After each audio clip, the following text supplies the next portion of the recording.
Hi guys! So after namin mag-botanical garden, nagpunta naman kami sa Devon Voyager Park.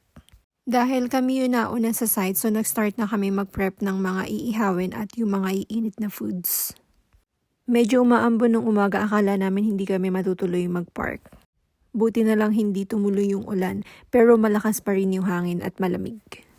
Dahil na rin siguro nasa may tabing ilog kami. North Saskatchewan River siya.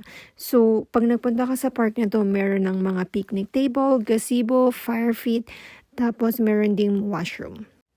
Pwede ka rin mag-boat, pwede ka mag-kayak, pwede ka rin mag-fishing, pero may mga warning signs sila na malakas yung agos ng tubig. Puro food trip yung ginawa namin na kahit na ang lamig na ng weather, nakuha pa namin mag-ice cream. At nakahuli ng isda si Arnel na mukhang bangus pero pinakawalan din namin. At nag-start na ang aming scavenger hunt. Dahil paubos na rin yung woods na dala, so naisipan na rin mangahoy para may magamit pa kami for the entire day. Kaya naglakad-lakad na lang muna din kami. Para makita na rin namin yung ibang part ng area. At dahil dyan, ang dami nilang nakitang kahoy na pwedeng bitbitin pabalik. At nung natapos na kami, minake sure namin na wala kami iwan na apoy or baga. Thank you for watching. Bye-bye!